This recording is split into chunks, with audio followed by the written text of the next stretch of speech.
जिस जातिगत जनगणना से नेहरू गांधी, इंदिरा गांधी और राजीव गांधी तक बचते रहे, राहुल गांधी उसी के पोस्टर बॉय कैसे बन गए।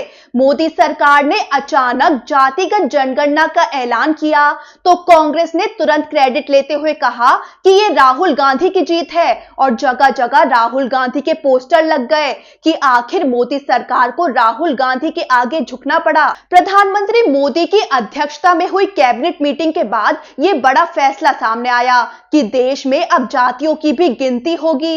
ये फैसला ऐतिहासिक इसलिए भी है क्योंकि आजादी के बाद ये पहली बार हो रहा है, लेकिन कहानी दिलचस्प इसलिए हो गई क्योंकि इस घोषणा के साथ ही कांग्रेस ने इसे अपने लंबे संघर्ष का नतीजा बताया और राहुल गांधी को इसके पीछे की असली ताकत कहा। उधर बीजेपी इसे सामाजिक न्याय की दिशा में उठाया गया कदम कह रही है। सच्चाई ये है कि 1991 से लेकर 2011 तक कई बार जनगणनाएं हुई, मगर जातियों की गिनती नहीं हुई। नेहरू हो, इंदिरा या राजीव हो, कांग्रेस के दिग्गज नेताओं ने जातिगत जनगणना से परहेज ही किया।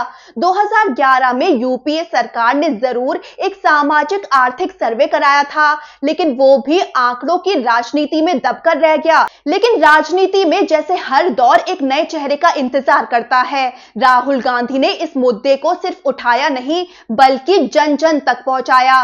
संसद से लेकर सड़कों तक उन्होंने जितनी आबादी उतना हक का नारा दिया और ये तय कर लिया कि सामाजिक न्याय सिर्फ नारा नहीं, एक मिशन होगा। शुरुआत में कांग्रेस के अंदर भी इस रुख को लेकर असमंजस था, लेकिन राहुल गांधी की जिद ने पार्टी की दिशा और सोच दोनों को बदल दिया। जल्द ही कांग्रेस ने रायपुर अधिवेशन से लेकर उदयपुर चिंतन शिविर तक जातिगत जनगणना को अपने एजेंडे का हिस्सा बना लिया। कांग्रेस का ये स्टैंड सिर्फ बयानबाजी नहीं था। समाजवादी पार्टी, बसपा, आरजेडी और डीएमके जैसे जातीय राजनीति के मजबूत दलों के साथ रणनीतिक तालमेल ने जातिगत जनगणना के मुद्दे को मुख्य धारा में ला दिया।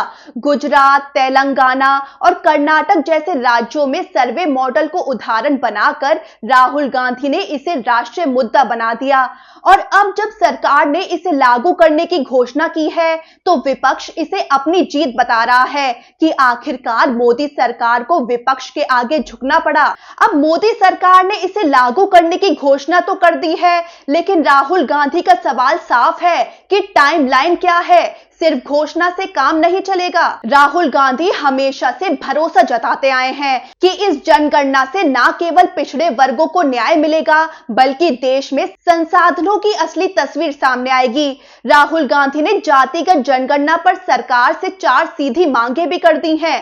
पहली मांग, स्पष्ट टाइमलाइन घोषित हो, सरकार बताए कि ये प्रक्रिया कब और कैसे शुरू होगी। दूसरी मांग, तेलंगाना मॉडल को अपनाया जाए जहां सर्वे तेजी से पारदर्शी तरीके से किया गया। तीसरी मांग, 50% आरक्षण की सीमा हटाई जाए ताकि जनसंख्या के अनुसार हक तय हो सके।